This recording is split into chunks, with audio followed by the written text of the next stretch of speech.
नमस्कार, आपण बघत आहात CTV न्यूज. नजर प्रत्येक बातमीवर. हिंदी आणि मराठी भाषेत बातम्या प्रसारित करणारे जिल्ह्यातील एकमेव चॅनल.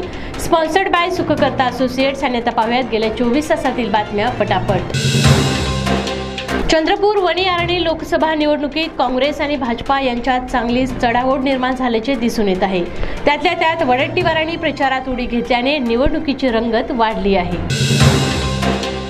पंतप्रधान मोदींची सभा आज चंद्रपूरला होत आहे. या निमित्तानं काँग्रेसचा ज्येष्ठ नेता व त्यांचे पुत्र दोघेही भाजपाच्या गळाला लागणार काय याची चर्चा रंगली आहे. नागपूर येथे एका स्पामध्ये देह व्यापार करताना काल पोलिसांनी 3 तरुणींना अटक केली होती. त्यापैकी एकीची पोलीस दलात निवड सुद्धा झाली होती, परंतु तिच्यावर चोरीचा खोटा आळ घेतल्याने तिला अपात्र ठरवण्यात आले. कुटुंबाच्या आर्थिक गरजा भागवण्यासाठी तिनं देह व्यापार सुरू केला.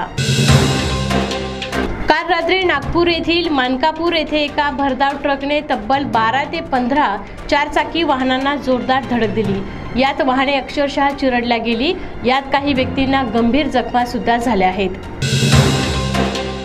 गडचिरोली जिल्ह्यातून तेलंगणा येथे आपला मोर्चा वळवणाऱ्या जंगली हत्तींनी पुन्हा एकदा गडचिरोली जिल्ह्यात प्रवेश केल्याने शेतकऱ्यांचे धाबे दणाणले आहेत.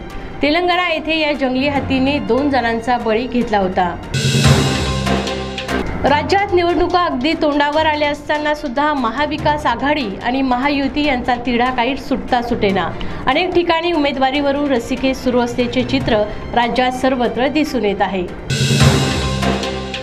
नागपूर शहरातील एका विवाहितेची वायुसेना अधिकारी असल्याची बतावणी करून फेसबुकवर मैत्री केली. नंतर तिला गुंगीचे औषध देऊन तिच्यावर लैंगिक अत्याचार केला आणि त्याचे छायाचित्रही काढली.